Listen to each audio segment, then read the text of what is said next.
Good morning, Mr. President, Dr. Margaret Chan, Director General of the World Health Organization, distinguished delegates, ladies and gentlemen. First of all, I would like to congratulate you, Mr. President, and the other office bearers on your election and wish you every success in chairing this session of the Assembly, which has a very full and interesting agenda. I will focus my statement on summarizing the highlights of two sessions of the Executive Board: the 137th session held in May 2015 and the 138th session held in January 2016. The 137th session of the Board met for 2 days, considered 15 items, and sub-items adopted 7 draft resolutions, including a decision on strategic budget space allocation.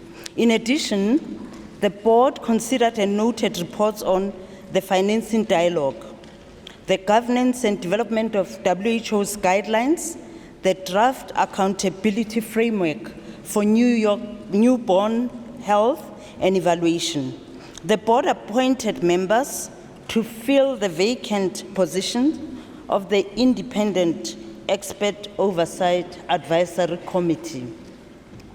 At its 138th session, the Board adopted an agenda with 55 items and sub-items and 68 accompanying documents, including the report of regional committees.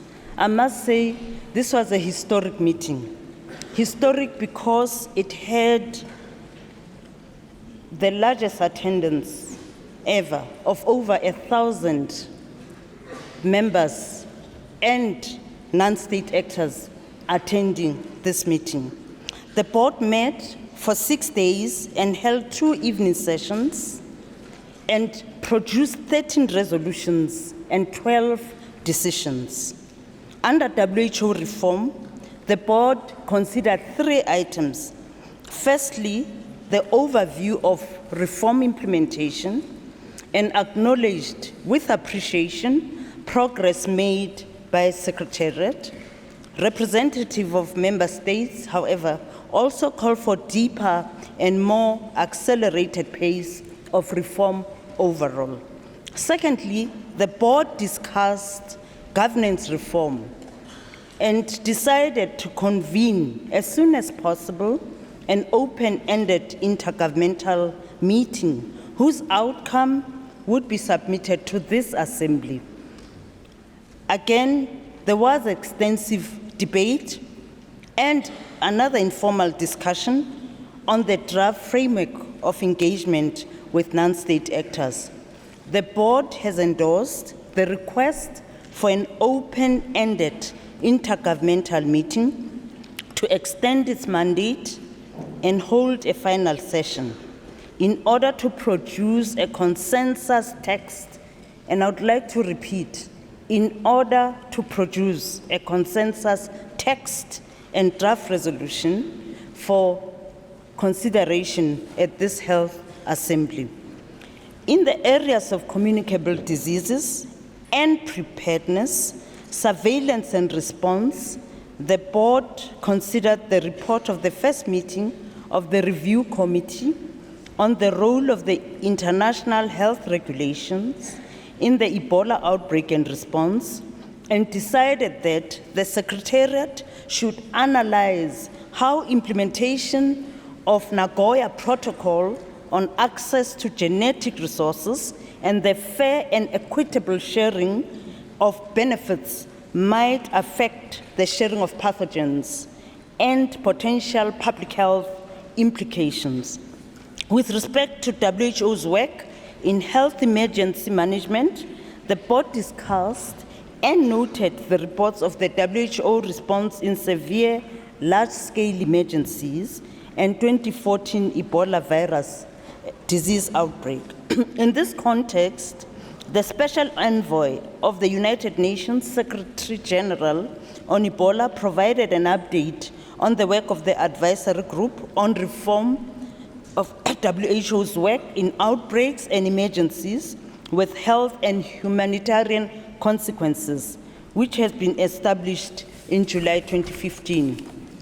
The board also discussed and noted a report on the high-level design for the new WHO program on health emergencies and proposed an independent oversight committee that will report to the board, through the board also to the Assembly. The board noted the report and the Global Action Plan on antimicrobial resistance, options including potential deliverables for the conduct of a high-level meeting in 2016, and recognized that Secretariat would convene a member state consultation on options for establishing a global development and stewardship framework to fight antimicrobial resistance before the 69th World Health Assembly. Following discussion of the draft global health sector strategies on HIV, viral hepatitis, and sexually transmitted infections, the board agreed that the Secretariat would finalize the strategies in light of comments made and submit all three to the 69th World Health Assembly with a draft resolution recommending their endorsement. The board adopted a resolution on addressing the burden of mycetoma and requested the Director General to include mycetoma as a neglected tropical disease. The board discussed and noted the report of health in the 2030 Agenda for Sustainable Development. The board recommended that the Health Assembly adopt a resolution on strengthening essential public health functions in support of universal health coverage. In addition, following discussions on a second proposed draft resolution, the same agenda item, it was agreed by the board that intersessional consultation should continue so that the draft resolution could be finalized when the Assembly convenes. The board discussed the report on the operational plan to take forward the global strategy on women's, children's, and adolescent health, and agreed that a draft resolution on the operational plan would be prepared and submitted for consideration by this Assembly. The board has also considered the draft roadmap for an enhanced global response to the adverse health effects of air pollution. The board considered a draft resolution on the role of the health sector in the sound management of chemicals. And informal discussions on this text would be undertaken with a view of finalizing this at this Assembly. The board has discussed the report of addressing global shortages of medicines and safety and accessibility of children's medication. And a draft resolution has been presented, and in the intersessional process, there's been discussions with regard to this, and the final resolutions will be concluded at this Assembly.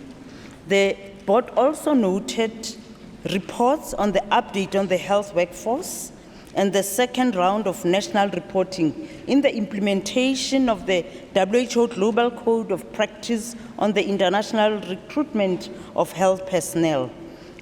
It adopted a resolution on strengthening integrated, people-centered health services and is recommending to this Assembly that the framework on integrated people health services be adopted. The board noted reports and progress on comprehensive evaluation of the global strategy and plan of action on public health, innovation, and intellectual property, and an open-ended meeting of member states was convened to discuss a follow-up to the report of the Consultative Expert Working Group on Research and Development. So with regard to non-communicable diseases, the board discussed the report on maternal, infant, and young children nutrition, which contained guidance on ending inappropriate promotion on foods for infants and children. So the Secretariat has been tasked and asked to take into account comments that were made during our deliberations. So the board has also considered the resolution that is addressing challenges of United Nations Decade of Action for Road Safety.